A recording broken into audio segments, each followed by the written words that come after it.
So guys, I just ran the numbers and this property flip seems to look like it would work. However, there's no electricity. Well, the water was cut off due to non-payment, but there's no electricity. Like you'd have to get it connected. No electricity, as there's no wiring in the house, There's or no wiring because it was vandalized. There were tenants that were staying there. Then they vandalized the property.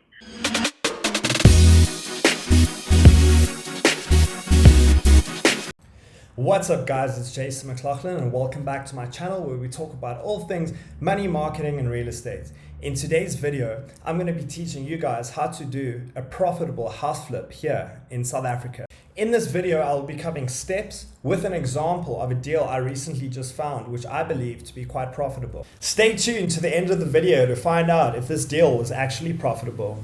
Nice. Step number one, before you even have your financing in place, or you want to go out and buy a deal, is to start educating yourself on a particular neighborhood, region, type of property, be it a house, a flat, a unit, whatever it is, in a particular area. Let me explain. So when we go into Prop 24 now, or private property, the main listing platforms in South Africa we use to find deals, we are going to be wanting to have an educated eye when looking for deals. So when anything hits the market that we know is undervalued, we are able to make a move on it and secure the deal. The most famous saying I've heard in real estate is, you make your money when you buy. Simply put, making your money when you buy basically just means buying a property that is well under market value, so that when you resell it, you are able to resell it for a larger amount than what you purchased it for. Step number two, once you've educated yourself, would be then to go out and find a good deal. So as I said earlier, you kind of want to be finding a deal that will be below the particular threshold of the market, something that is messed up and needs to be fixed up, and to act quickly on it. This is normally done by writing multiple offers out and then sending them off to the sellers.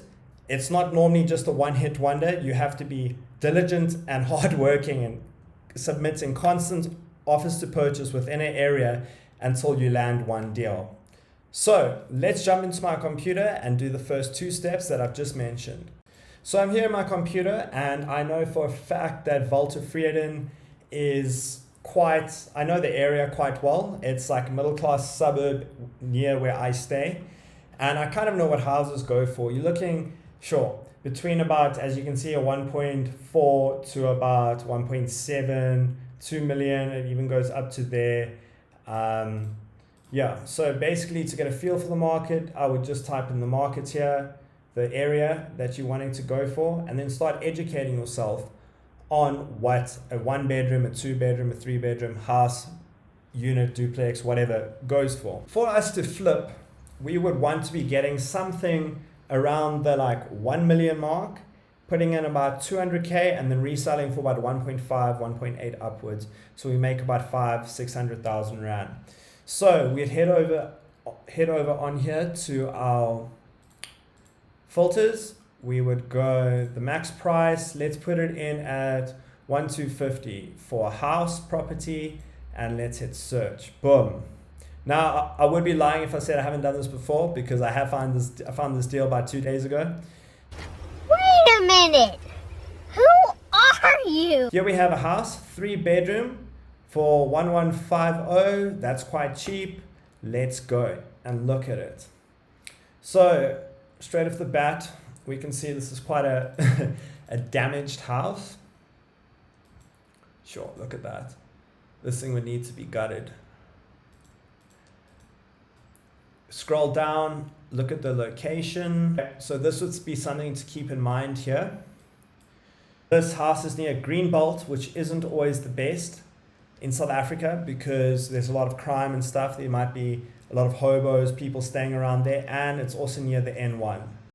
So now let's actually compare this. So it's a 3-bedroom house in Vreden Park. Let's actually compare this to prices in the area. Bedrooms, let's say 3+, and our price is any, and let's actually compare in the Walter Vreden area. Now, here's a 1.40, it's a 1.7, 1.8. Now, obviously, guys, it's very subjective to where the property is based. There's a lot of other factors that can come into it. However, we can definitely see that this property is below what is being sold in the Walter Vreden area. The next step would be to go and actually view the property. When you're viewing the property, we would also need to start estimating the costs it would take to repair the property as well. So this is when we would start getting a bit excited. We know that this property is well below market value. However, we need to start getting maybe some people in there to come and start estimating quotes, which would be the next step, obviously. We don't want to be stuck with a property that's really bad or has tenants in still that we can't get out. So we would need to get contractors in here. And if you actually read in the description, they say all offers are presented, which obviously means that we could try lowball, get this for 800K, 900K, put a 900,000 Rand offer in and see what happens. And contractors are welcome on site. So my next step here would be to actually go get a contractor, a general foreman, handyman, him come with me, and we submit a lowball offer on this and see what happens. All right, guys, so I'm about to phone the agent. I want you guys to pay attention to the questions I ask. One of the first objectives here is to find out, hopefully, what is owed on the property. Is there a bond on the property? What is the owner's current status? I assume he's in dire need of selling. And try suss out what they are willing to accept for it. And also maybe try find out what else could be wrong with the property before we go view.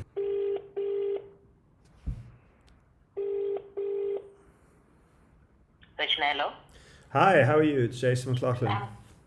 I'm good, thanks. How are you? Good, good. I inquired last night about that property in Walter Vreden, the one that you guys recommended for a flip. The fixer upper. Yes, Yeah. that one is available. The big fixer upper. Why hasn't it been snatched up yet? Well, people are saying it's a lot of work. Okay, and what are your estimates of the renovation costs that would be required? There was a guy who came, he said about 500,000. Okay. Yeah. And then estimated resale as well. In that street, the best you can sell is 1.5. Sure. So Pushing it to 1.5, maybe pushing it to 1.6 if it is within that. So would you guys accept an offer of like 800 then? We can just present it to the seller, and then he can decide. Okay, what's the seller's predicament at the moment? Does he have a bond on the property or? He's got a bond. I think it's about 400,000. Oh, okay. So you could easily accept like. Yeah. So, because the last offer that we received was, the only offer that we had received was 1,050,000. And the buyer couldn't get 100% bond. So far we haven't received anything. So we can take in any offer and then the seller can decide. Hold there. I just want to let you guys know that agents will always, if not mostly, always tell you they've received an offer higher than what you're intending on offering. This is just a very straightforward negotiation tactic they use in order to try drive up your offer. Okay, and then the rates in electricity and stuff, is there like a big outstanding amount on that? Electricity, there is actually no electricity. There's so you'd have to get it wired and get everything done.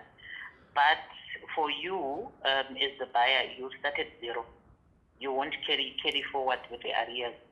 Yeah. So everything needs to be cleared, yeah. I think I'm asking, is there a big municipal account? I'm not sure. He never disclosed it to us. Okay. All right. And you say there's no electrical. There's no electricity. Well, the water was cut off due to non-payment, but there's no electricity. Like you'd have to get it connected. No electricity, as there's no wiring in the house, There's no wiring because it was vandalized. There were tenants that were staying there, and then they vandalized the property. So you can't even do a COC there. Sure. So how would you work around that then? Obviously that would knock the price down quite a bit. I mean, you guys are asking a lot. I don't know if the buyer Yeah, you know how sellers are, when they see their properties, they see a palace. So, yeah, that's how it is. Yeah. Okay. So what type of offer? I mean, if he's only got a bond of 400 on there, I mean, there's a lot of work there. Now you tell me the electrical needs to be done, and that I'm thinking more in the region of like 5, 7, 800K then. Yeah, you can try. Put it in writing, and then we present it to him. Cool, guys. So as you can see there, I pushed really hard on the agent to see what type of offer the seller would accept. And she was really not budging, not giving me an answer at all. After some due diligence of just speaking to her and realizing that all the electricals had been gutted in the house, that's a big, big red flag. We would definitely need to get someone in there to evaluate the costing and that. But for the purpose of this example and the costing I'm about to jump into, I'm going to put our costing at about 500,000 Rand with about an 80,000 Rand provision, and very basic finishes just to get the job done and for the purposes of this video to see if it would be profitable. So guys, I just ran the numbers and this property flip seems to look like it would work. However, we would need to purchase the property for 600,000 Rand to make it worth our while. So let's just run through the numbers quick. So here, as I said, 600,000 Rand purchase price with 500,000 Rand repairs. That is quite an extreme value, but I wanted to take into account what the agent said they got quoted on. Transfer costs of 38,798 Rand. I got that from this Uber Home Loans transfer calculator here. Just entered in the details there. The rates I got from the listing, selling of 85,000 Rand. That's if you get an agent. Now, obviously, you can sell by yourself. That would allow you to pocket an extra 85,000 Rand. Then provision. Now, provision is very important when doing a flip. You never know what's going to go wrong, what unexpected expenses would come in.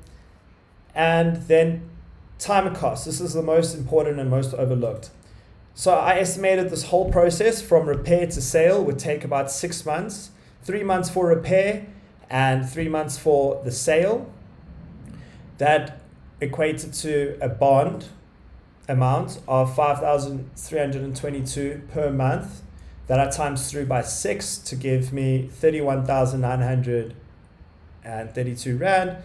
Total costs of about 1.3, selling price 1.5. We need to get that selling price, guys, for a profit of 162,620 Rand. So guys, there you have it. How to flip a house profitably in South Africa. In theory, obviously. I am still deciding if I'd like to execute on this deal. Probably not. Those electrical costs are going to put me off quite a bit. Just the pure risk to deal with that. If you guys like this content, please give me a like and subscribe. It really motivates me to put this out for the South African community. Until next time, guys, I'll see you. Cheers.